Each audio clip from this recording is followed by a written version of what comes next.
What's going on, people? Windy day. We're gonna have storms this weekend, so I'm gonna see if I can do a little bit of running with the girls today, because most likely Saturday and Sunday we're gonna have to be indoors. There's a storm coming. Now, the topic of today's video, I want to talk today about time and investment, right?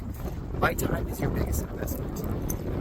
Put our time into things that we care about, that are important to us. How do we define that? Is it mainly desire, objective, goals? However it is for you, everybody's different. But the main thing is we only have time for the things that we want to do or that we prioritize. And dogs might be in that list for you and might not be. The people that have well-trained dogs are the people that prioritize their dogs. It becomes more important than anything else. It has to be on the top of your list. Otherwise, you're just not going to do it. One of the things that I hear the most people say is that they don't have time. Everybody says, oh, my life is too busy. I'm too busy. I don't have the time. When people say, I don't have time for this, that, dog training or whatever, mainly what they're saying is that this is not important to me. I simply don't want to do it. Everybody has time. Everybody has time for everything that they consider to be important. The only difference is that we just don't prioritize dogs enough. Or sometimes a lot of important things. A lot of people are driven by desire alone. And desire alone can put you in a very dangerous direction. A lot of people desire having dogs. They like a dog. They think a dog is beautiful. But once a dog is there, when it's time to train and really work on them, on something meaningful, that's not part of the desire anymore. So that's out of the window.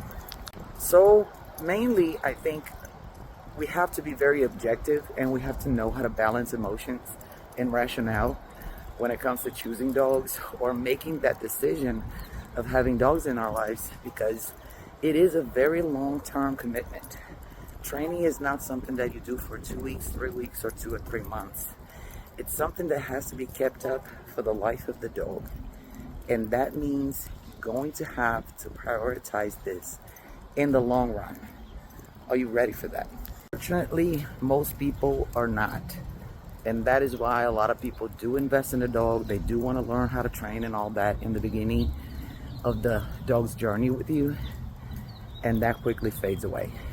And I can tell you guys that from over, I don't know, I've been in this business for almost 20 years now.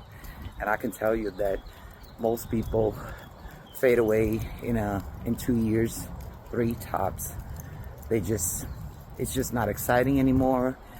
And they just go for something else. And what happens to the dog? It just stays there. It doesn't matter. So many people spend so much money on training and they just don't use it anymore, because now all of a sudden there's a new desire. I think in a way people treat their relationships with their dogs in the same way that they treat their relationships with other fellow humans. They just don't think that's important. It's exciting in the beginning, but it might not be that important in the long run, because now it takes work to maintain it, to keep it up, to make sure everything runs smoothly. And it's about effort in the long run. And unfortunately, a lot of people don't want to do that. But I'm here to change that. I'm here to show you that in the long run, your life with your dog can be good, can be rewarding. And watching them grow and become better every day is the best reward you can ever have. And that's not only for dogs, that's for relationships in general. So keep that up, people. Don't give up on them just because the excitement faded away.